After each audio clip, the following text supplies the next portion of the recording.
Midland recently made headlines for a couple of exciting studies and publications. So the first one was Commercial Cafe, and they ranked Midland second in the nation for millennial affordability, job access, and peer concentration. Now that study was with 130 US metros under population of 500,000. So we obviously fit in that. But out of 130 in the nation, we made second. So it was very exciting. Shortly after that, we made the Forbes top 25 in the nation for affordability for retirees. And so that was released. We were 22nd out of the entire nation and one of 5 Texas cities to make that list. So I was evaluating what makes Midland so great. Obviously, it's exciting news as a Midlander and a realtor here in Midland. And I wanted to see why that might be, why we might be attracting those different population groups and what has changed to make us get to the top of these lists. And when I did that, there was a common theme, and that has been a lot of the accomplishments of our current Mayor Lori Blong. And I asked if we could maybe sit down and go over some of those accomplishments and have a chance for you guys to get to know a little bit of the direction she's going with Midland. She is up for re-election and has my full support. And I wanted to meet with her, chat with her, and let's dive into kind of what makes Midland great and the future for Midland. Lucky today to be able to join our Mayor Lori Blong to go over a little bit about your accomplishments and what you've done. Well, thanks so much. This is very exciting to be with you. I am so excited to be here. So let's get into, I just want to highlight some of the things that you've done. This is like when I was coming up with everything. These are just a few. The Doug Russell Aquatic Center renovation, the Little League and Junior League baseball fields, the largest Costco in Texas, big fan. Yes. Zoo Midland Summit Center, See Click Fix program, one of my favorites. Securing the 4-star hotel, the Omni in downtown Midland. Midland's Mary Lights, also one of my favorites. And the expansion of the Midland International Air and Spaceport. So that's quite a list. I'm sure I missed many, but just a few highlights. Well, I appreciate that. It's a great list, for sure. A lot of things. When I had to narrow it down, those were some of my top ones. But before we get into a whole lot of technical things, I have a very critical question for you. Okay. What is your Midland go-to coffee or local restaurant? So this is going to sound like a cop-out, but it's true. But my favorite coffee is the coffee that my husband makes for me every day.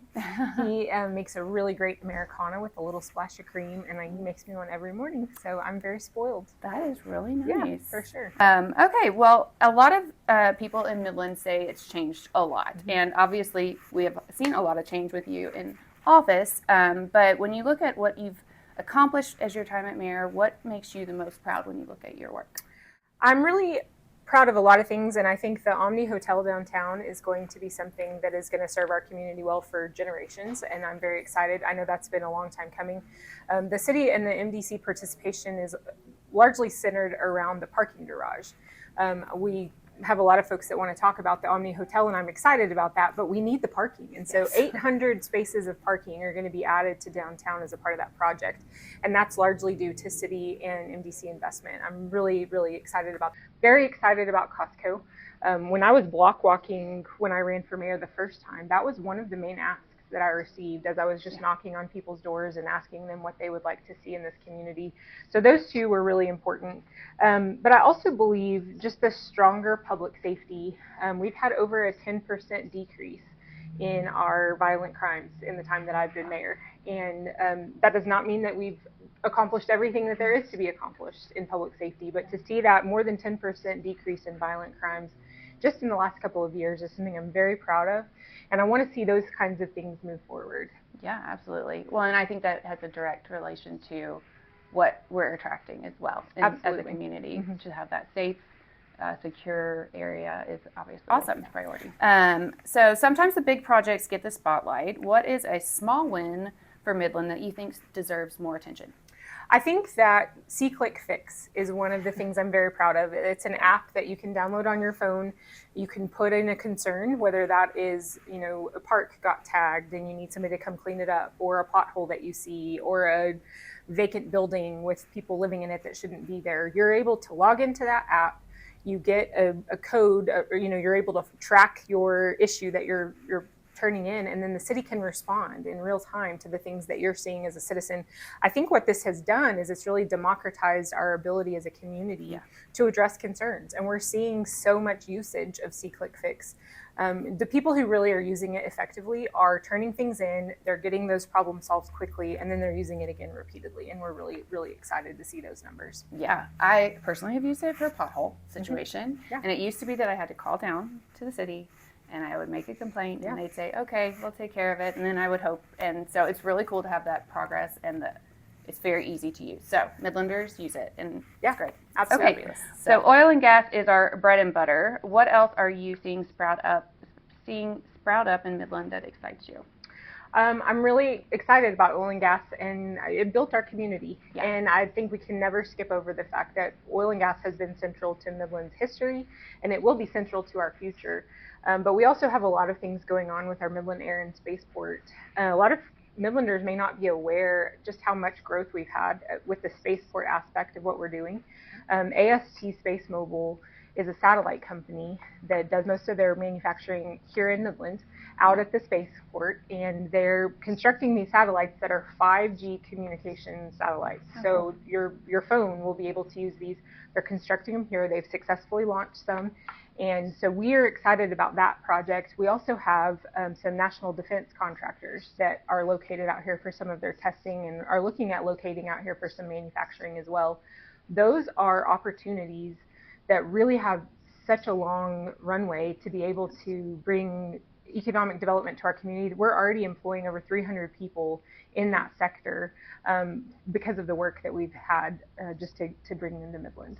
Awesome. Well, on that note, and as it relates, I know there was a recent candidate forum, and your opponent brought up the MDC, and you brought up manufacturing jobs and things, and your opponent basically said he didn't agree that any progress has been done with that. And I have seen some numbers, and so can you elaborate a little bit more on that? Because I know we weren't able to get into all of it. The short answer is, in the last 15 years or so, we've had 10 to 15 years, we've had over a 4x ROI on the dollars invested through the MDC, and I can give breakdowns of those, to anybody that wants them. But we've attracted Castellian and Firehawk, which are two of those national defense contractors. AST Space Mobile is one of the ones that we've already brought in, and they're expanding. I mean, we've had to do revisions of their contract because they're expanding beyond what the contract initially contemplated. And so they've been such a great success story. Starfighters is another one. They're in the process of relocating their F-104 fleet to Midland from Cape Canaveral. And these are going to be aircraft that are utilized for training and also for testing for private companies and also defense contractors.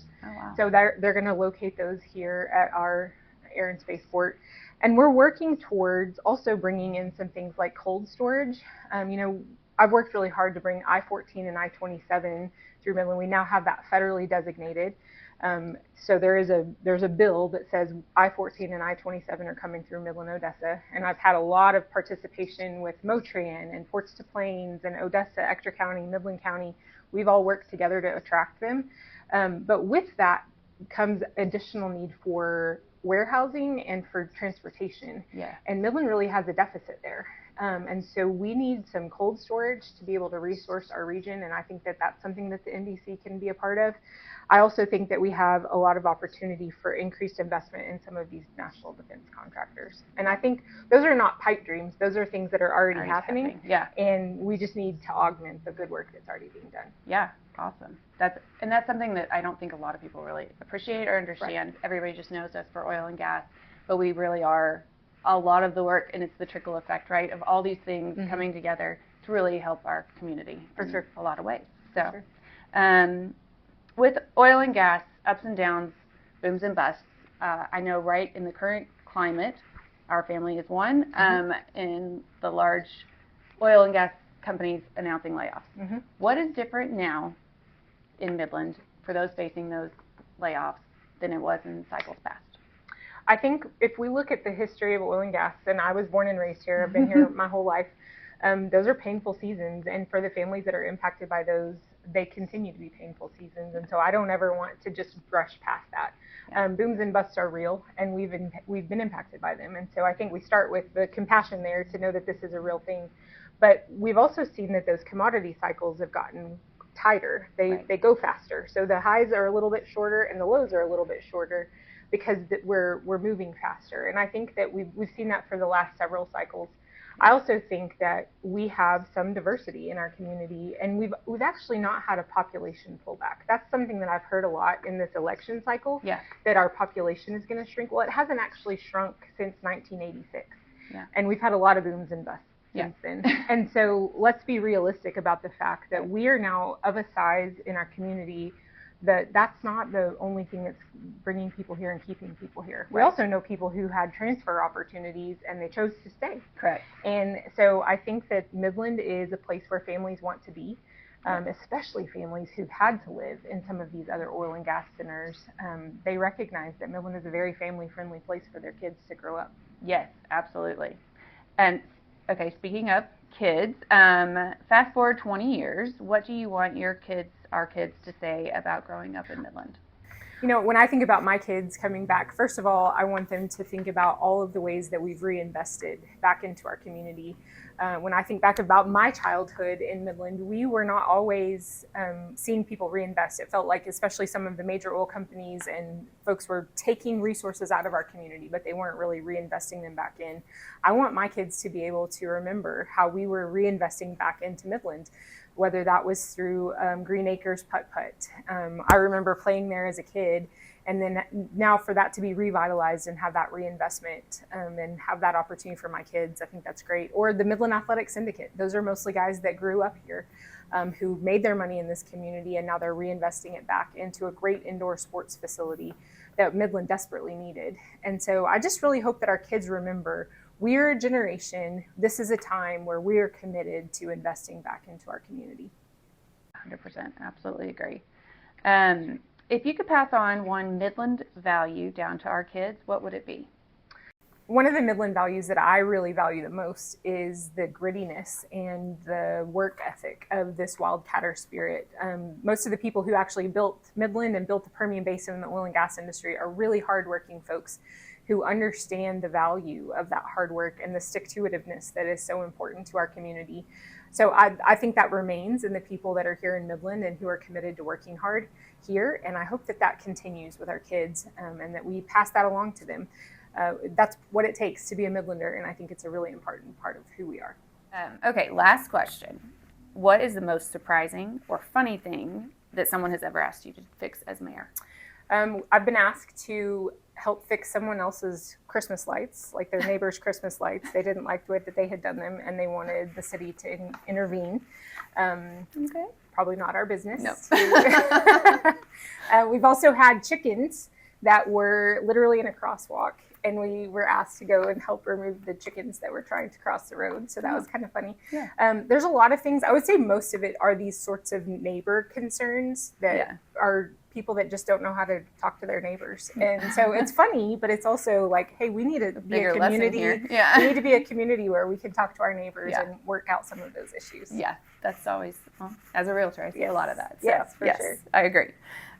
Well, thank you so much for taking the time to talk to me. Is there anything else? We are heading into election season. Like I mentioned, we had the forum the other night. Is there anything out there that you want to know? Well, first, I want to commend you. I feel like your communication and transparency, just even social media, everything that you post, I feel like it's the most information I've ever seen come out of this office, and I really appreciate that because it helps get the word out for things, you know, and I know you mentioned the thing with MRT, so I know that's a issue. So here is a sounding board. Is there anything else that you want to talk about or bring up or mention? Well, I appreciate you giving me the opportunity to use your audience and talk to your audience. I think that that's really important, and I do appreciate it.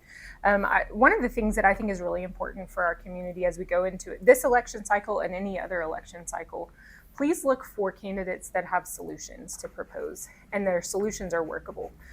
We have a lot of people who can identify problems in Midland, and I can actually identify problems with the best of them. That's part of what prompted me to get engaged. as a city council person and now as mayor, was because I saw problems that I wanted to address. But look for the people who are bringing solutions, not just people who are bringing complaints. And we have some chaos mongers in our community, people who are really trying to just sow chaos and throw the bomb and then walk out. We need people who are ready to get in and do the work and bring solutions. And so I've really tried my whole time in public service to be a person who brings solutions, and just to be a get it done kind of person. And that's what I'm committed to doing for this next term. Absolutely. Well, and I think the proof's in the pudding with what you've already done. So it's not all talk, and Right. We appreciate that. And it, to me, really represents the Midland spirit. I feel like obviously our city is in great hands. I'm very happy you're running for re-election. In the upcoming election cycle, obviously there will be, I'm sure, some debates or town halls, anything like that. But I obviously would encourage everyone to follow you on social media, follow the mayor, the city, all of that.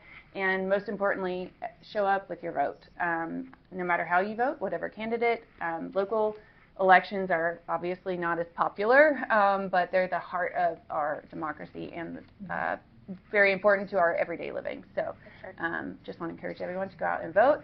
And thank you for your time and for running. And I obviously wish you the very best. Thank you, Allie. I really appreciate the opportunity to be on here with you. Thank you. Yeah.